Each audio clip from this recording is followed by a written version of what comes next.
What's up, everyone? It's Alex Regier, co-founder of Storyhunter. I'm here at Advertising Week in New York City. We're going to be speaking with Dan Kelleher, who's the Chief Creative Officer of Deutsch, New York. The advertising agency started by the father of TV personality Donny Deutsch.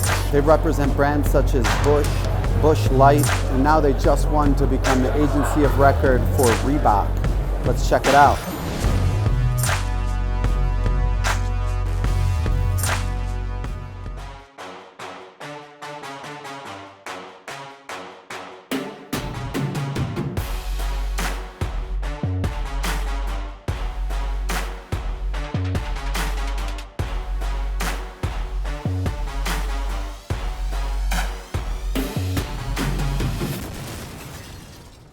A lot of things are happening in the industry now. There's all this convergence, different companies coming in. Yeah. How do you see this playing out? How does that affect you guys? It's never been more competitive than it is now, for sure. You know, obviously we're not just competing against advertising agencies, we're competing against consulting companies, we're competing against influencers and social media, we're competing against Facebook and Google.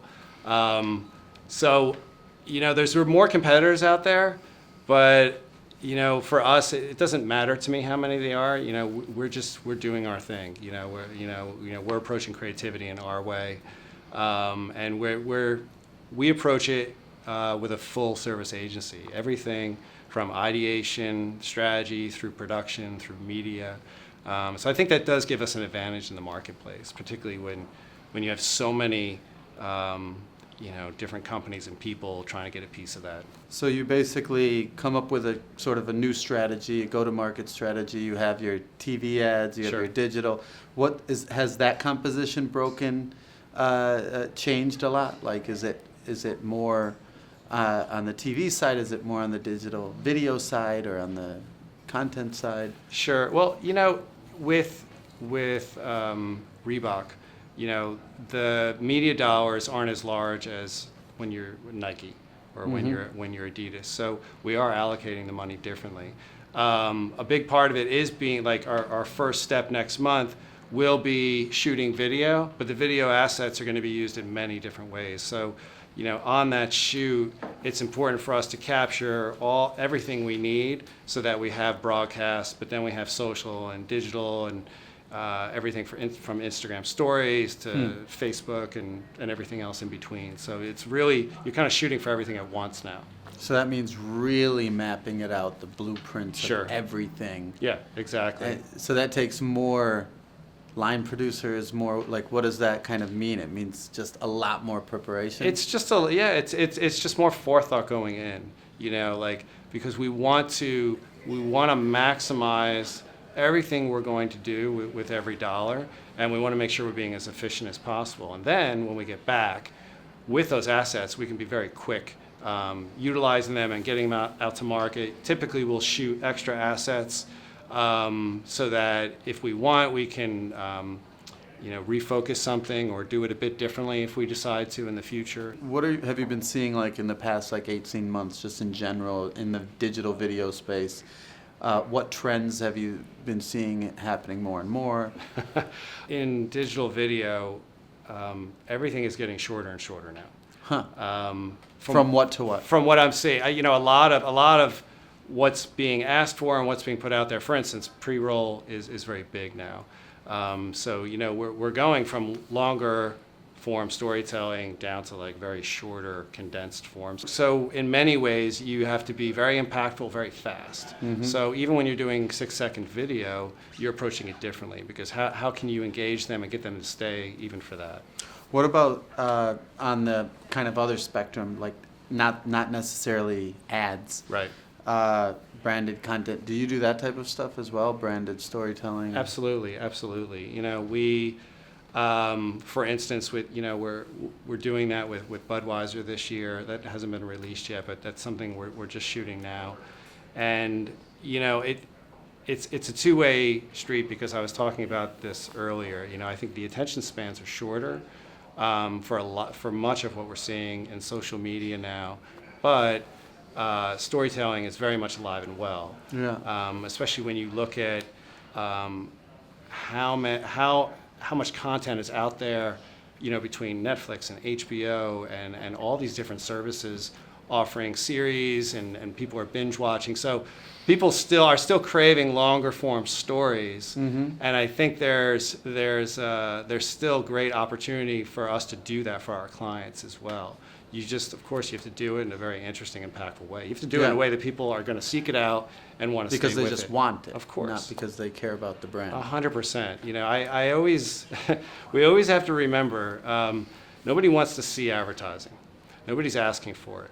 So when we're going to do it, we have to reward people in some way. We have to engage them. We have to make it worth their while. But yeah, so you have to do it 50 times faster and 50 times cheaper. Yeah, it's funny. I was speaking with our head of production, Joe Calabrese, today, and I asked him out of curiosity, like, how many pieces of content have we made so far this year? And he was guesstimating, somewhere in the range of 700 or 800 pieces. By the end of the year, probably could be 1,000. So yes, it's a machine. We are making a lot. We're making it quickly. We're getting it out there quickly.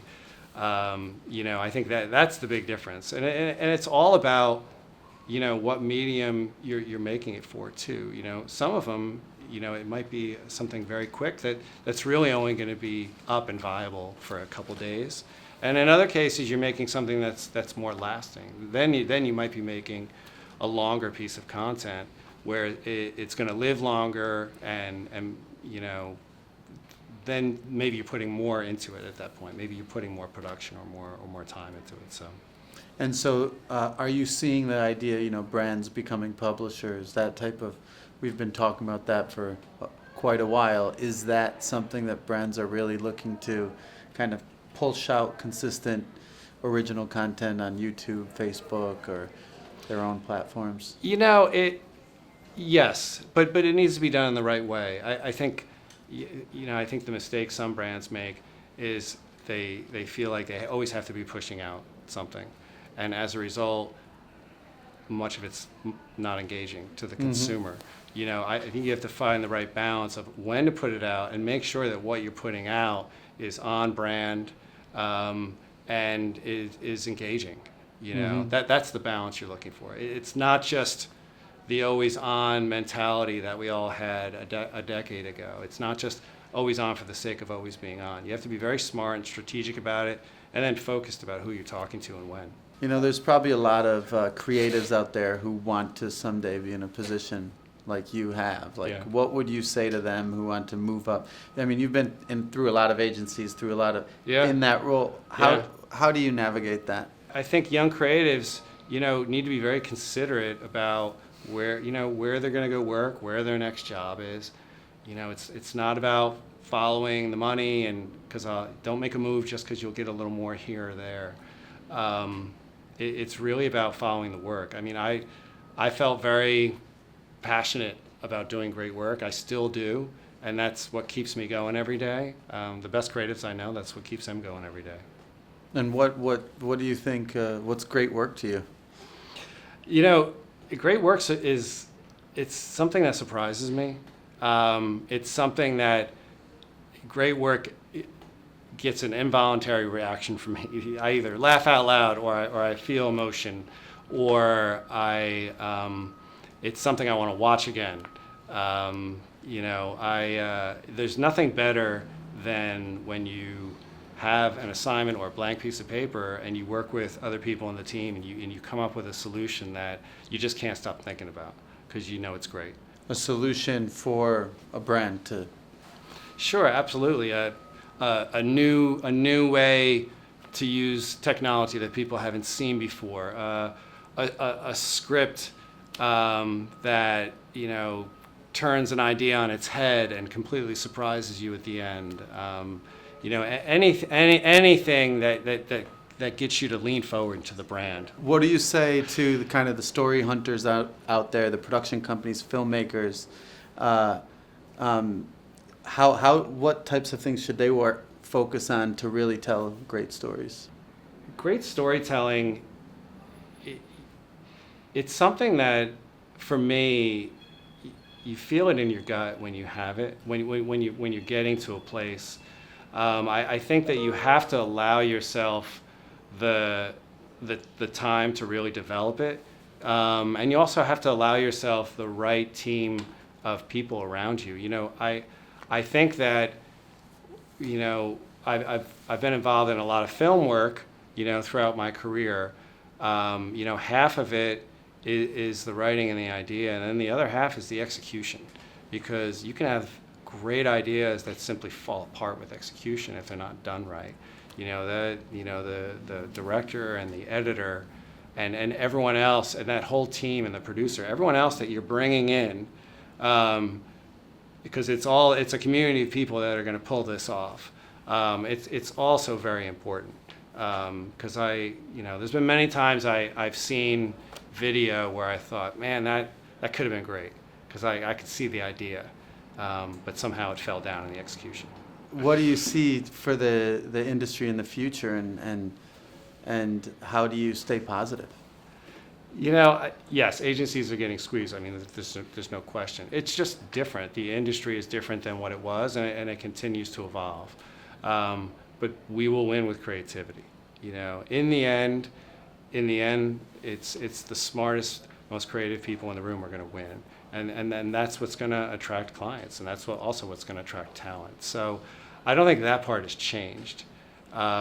We still have to just be the best we can be. All right. Thank you. Thanks for taking the time. Thank you, man. All right.